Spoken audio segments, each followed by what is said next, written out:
I love annuities.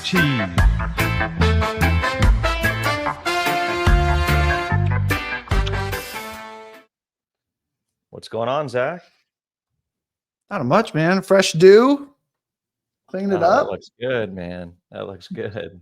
How about you, man? I'll get mine done now. Come on now.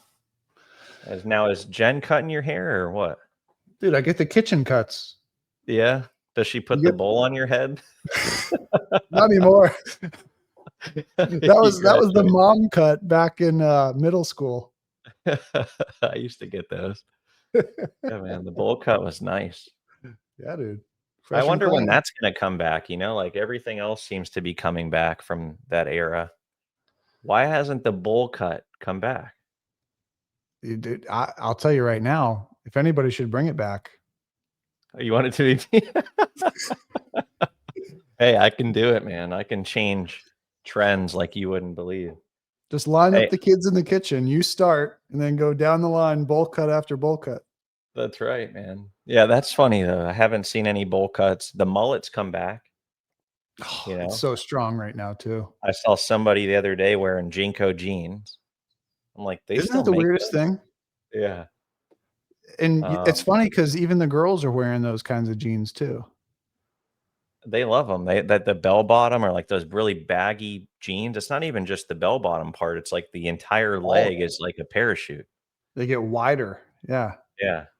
That's bizarre, man. But hey, man, that's pretty cool. I think there definitely needs to be somebody to bring the bowl cut. So I guess we have enough fans out there in the Annuity Association and I Love Annuities podcast world to get some impressions out there with the bowl cut, and then they can spread and share the word that it's back. If only they could post that in the comments, post a picture of their bowl cut. Hey, they could. Why couldn't they?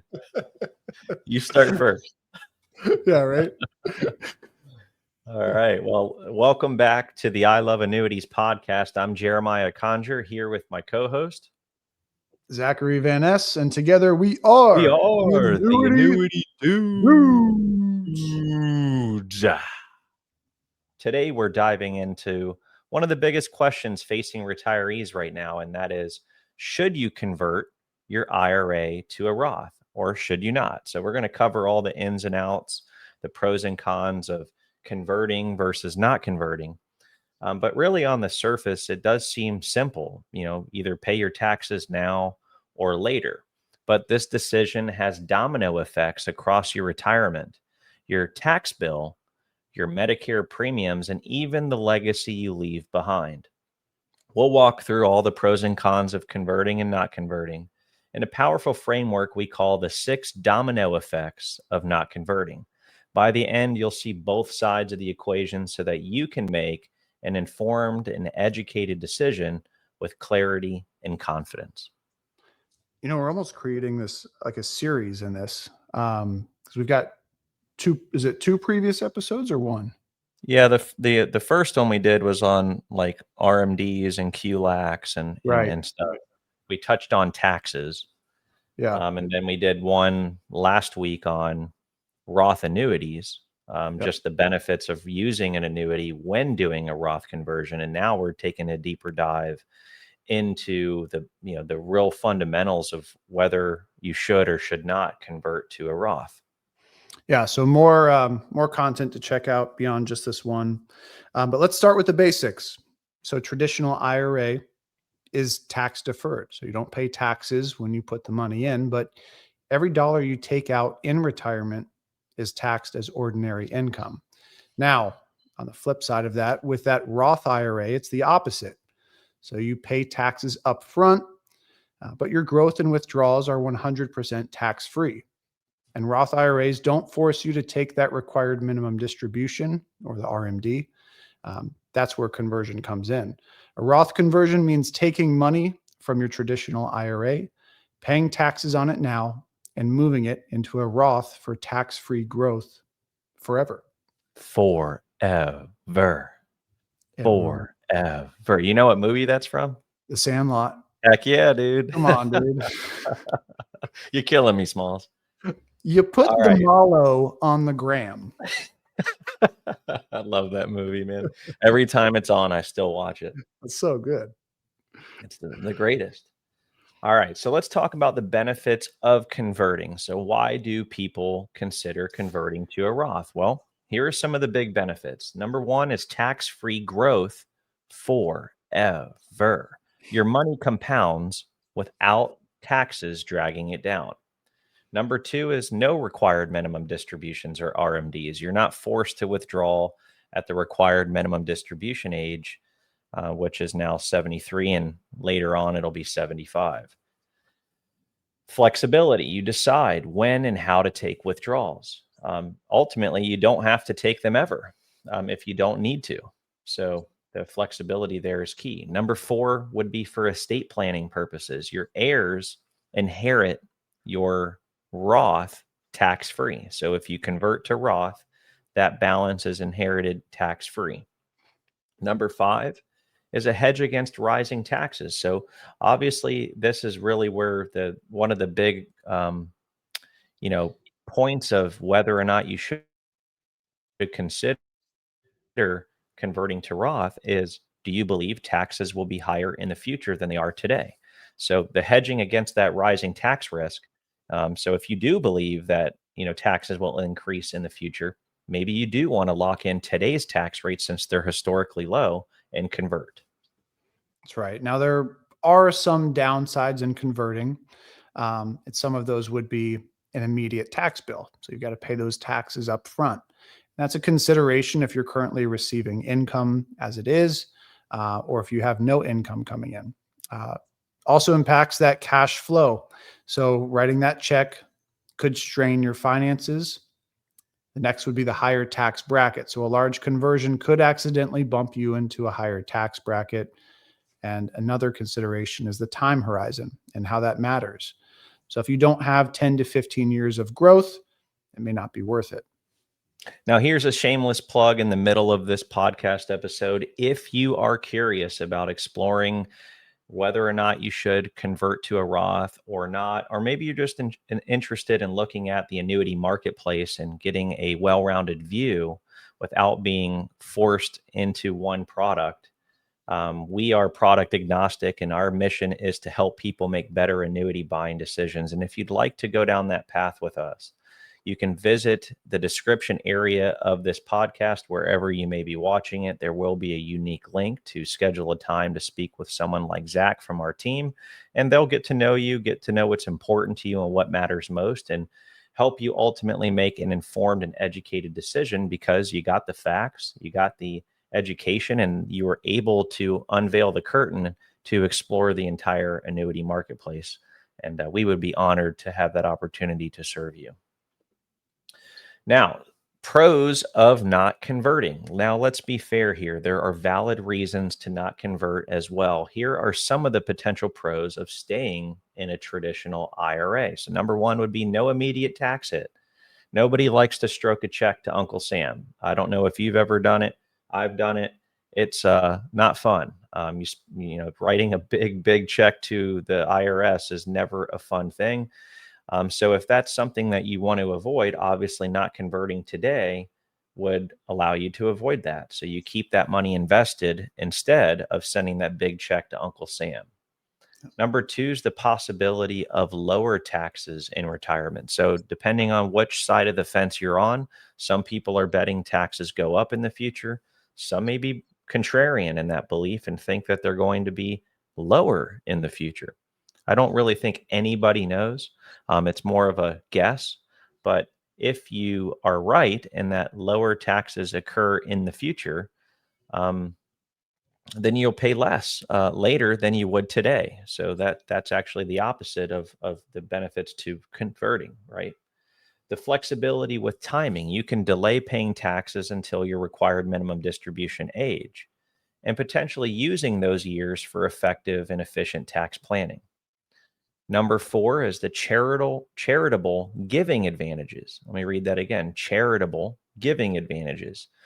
You can use things like qualified charitable distributions or QCDs from those IRAs to offset RMDs tax-free. And that's a unique strategy that ties solely to individual retirement accounts or IRAs. And then number 5 is the cash limitations. If you don't have non-IRA money to pay conversion taxes, it could do more harm than good. That's right. So the answer isn't always to make that conversion. For some people, not converting could actually be the smarter choice in their planning. Absolutely. Couldn't agree more. I think it needs to be treated like any other part of planning, and that is it's treated as on an individualized basis, right? Based on what your needs are, your goals, what's important to you and your family, what your future objectives are, and then creating a holistic plan that addresses those. And that could involve a Roth conversion. It could not. It all depends. Yep. So here's our next segment. It's one of my favorites, and I think it's going to really bring in the specific context of maybe the downside to not converting. And we call this the 6 domino effects of not converting. And here's where it really ultimately gets interesting. If you never convert, that can set off what we call the 6 domino effects. But for each one, we'll also point out situations where staying with your IRA may not be so bad. So domino effect number 1 would be the higher adjusted gross income once your required minimum distributions begin. So the con there is that RMDs force taxable withdrawals that inflate your adjusted gross income and may push you into higher tax brackets. So, creating inefficiencies regarding tax planning because you're being forced.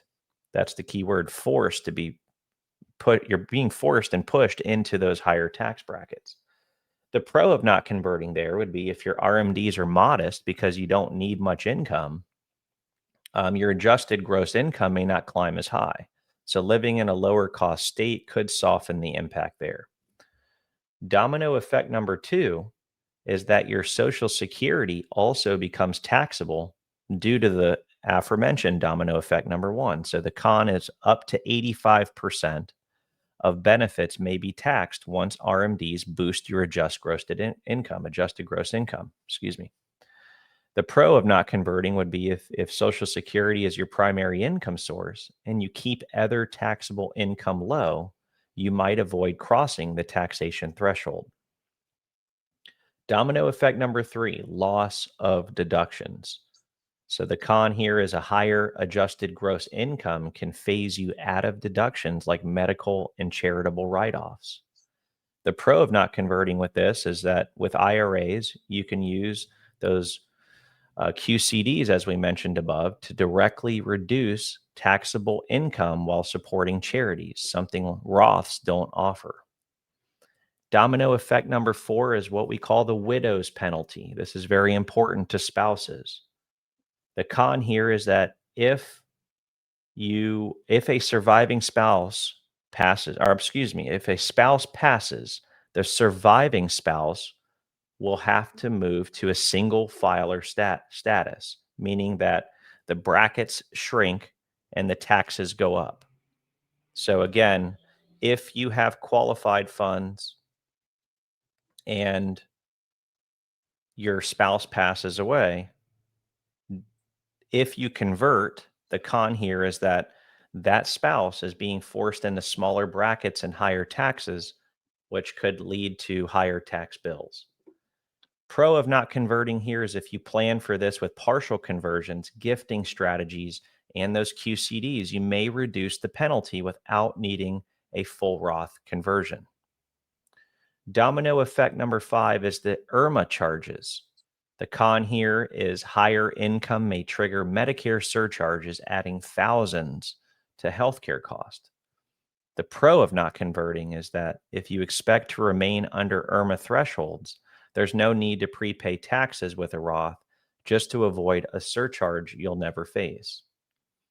Domino effect number 6 is heirs will inherit the tax liability due to the recent Secure Act legislation, or what's called the 10-year rule. The con here is that heirs must drain those inherited IRAs within 10 years. And oftentimes that's going to occur during their peak earning years. The age that they're going to be making the most of their monies in their 40s and maybe 50s. So when they have to take on this liability of then draining down those taxable accounts, that could create a big tax bomb. Pro of not converting is if your heirs are charities or if their incomes will be low, the tax hit may not be significant. And if you plan to spend most of the account yourself, this issue becomes irrelevant. That's right. So ultimately, what's the takeaway? It's not all black and white from what Jeremiah had just mentioned there. A few key strategies to consider in this is that bracket management. Convert, if you're going to make these conversions, convert in chunks to stay in a favorable bracket. Another component is that timing. So conversions are often most powerful before the RMD age. We've also got to consider the tax source. Always try to pay taxes from outside assets, not the IRA itself. Hybrid approach is also something to consider. Some combine Roth conversions with IRA QCDs for a balanced plan. And annuities. Annuities is another consideration. Annuities with bonuses. Certain annuities offer premium bonuses that can help offset tax liability during that conversion. I know when I've had these conversations with prospective clients and even ones that became clients, nobody wants to pay the taxes. Like nobody wants to, right? But they like the benefits that the Roth idea or strategy provides, the tax-free growth, tax-free distribution, tax-free death benefits. And that's where those annuities with bonuses really shine. Like we're not real big advocates for just in general annuities with bonuses. A lot of times annuities are misrepresented from that perspective. Somebody comes in with a pretty brochure, says, hey, we got this big bonus. Why don't you buy it? It's free money. That's all hogwash. We've talked about that in previous episodes, but the use case that I can really advocate for here in those annuities with bonuses is that those bonuses can be used to pay the majority, if not all, of the tax bill each calendar year that you're doing those conversions. So if you're converting over a 5 or 7 year window, whatever that tax bill is for each year of conversion, the bonus is going to cover those costs. That's really advantageous, and it's easier psychologically for someone to say yes to that while also still reaping the benefits of the Roth conversion in later years. So there's always a trade-off, right? Like maybe with the bonus annuities, you don't get as high a cap or participation rates on the underlying index strategies. But if you are, or if you're really looking at it from the perspective of I want some guaranteed dollars that I can pay these taxes with, that's the bonus. The bonus is guaranteed. And I think that's where there's a lot of value. In addition, maybe you do like the other components of an annuity that such as lifetime income. You still want guaranteed lifetime income, but you want that guaranteed lifetime income to also be tax-free. There are guaranteed lifetime income annuities that still have bonuses to help cover those tax liabilities each year. So there's a lot of advantages to exploring those. Obviously, we're biased, right? Our company is called Annuity Association. But when looking at it from a specific use case, for a specific use case, the bonuses here in this case make a lot of sense. And then you're also still getting the principal protection. Maybe you like that aspect of the annuity. You want to keep your money protected without unnecessary risk to market volatility or exposure to market volatility. There's a lot of uses there, benefits in addition to being able to leverage the bonus that I think most retirees are going to be interested in. Yeah, and it's funny because I have a couple use cases recently where it's been centered around the thought behind a Roth conversion inside an annuity is centered around that legacy and, hey, Zach, leaving something to the kids. And I want to make this as easy as possible.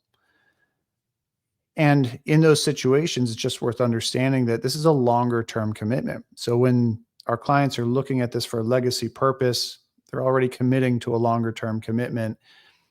But using an annuity inside of that for the purpose of the Roth conversion, it's not just a 1 or 2 year process. This is a long-term commitment. You're guaranteeing yourself 0 as your floor, no loss in the market, but you're making those conversions in the meanwhile over a span of time.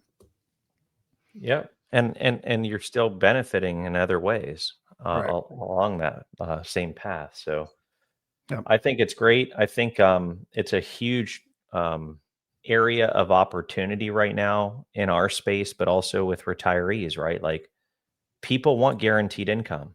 There's been so many surveys out there taken recently with this retiring generation as large as it is.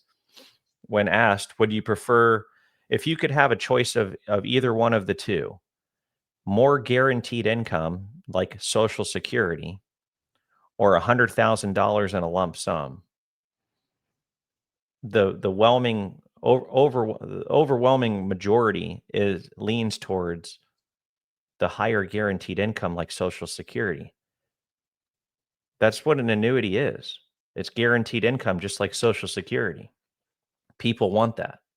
Then when you start to explore, the optimizations that occur when using guaranteed sources of income to cover your essential living expenses and your lifestyle sustainment long term, and it optimizes your mind, your clarity, your confidence on your future, while also optimizing the growth side of your market accounts, because you can now set it and forget it and ride out the market volatility like no different than when you were in your working years.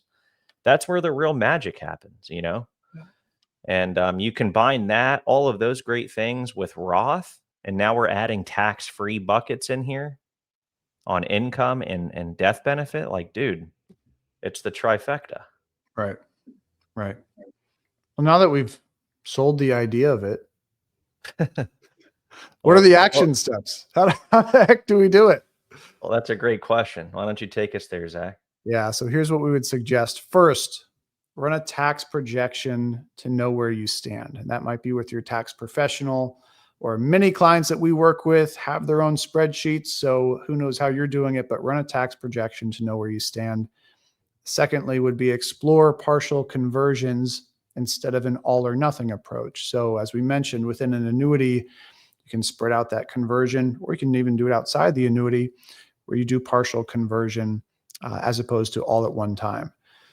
Third would be look at how conversions impact Social Security and Medicare. And lastly, coordinate with both a tax advisor and a retirement income planner.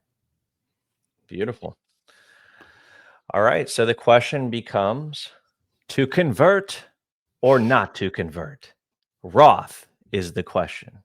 The truth is, it depends, right? So converting can protect you from future tax traps, but not converting still has its own advantages. That's right. So the key is understanding the trade-offs. So look at your personal tax picture, your time horizon, and your family's needs. And remember, planning beats guessing. What was it? The 5 Ps: prior planning prevents piss poor performance. Well done. So if you're strategic, you can avoid the domino effects that we've referred to in this episode, maximize your retirement income, and leave a smarter legacy. That's going to cap it and wrap this one up for us today. But we want to really, share some gratitude here. We appreciate everybody that tunes in on a weekly basis. We also have tons of other content with shorter form videos out there on strategies and educational materials, such as product reviews specifically on annuities and specific brands of annuities. So check us out, give us a like and share. If you're finding value, share this with a friend or a loved one that may also find value in this. This podcast is really instrumental in helping us meet our mission, and that is to ultimately help create a better annuity buying experience, which ultimately then helps consumers make better annuity buying decisions. And we do that through trust, which we believe is founded on transparency and education. So really appreciate everybody tuning in. Again, Zach, really appreciate you being my co-host here, man. Batman could never do it without Robin, or maybe I'm Robin and you're Batman. I don't know. We'll have to thumb more over it and see. That's right. Or rock, paper, scissors on it. But we appreciate it. Signing off, this is Jeremiah Conjure and Zachary Van Ness. We Together are we are the Annuity Dude. Dude. Signing off on the I Love a new podcast.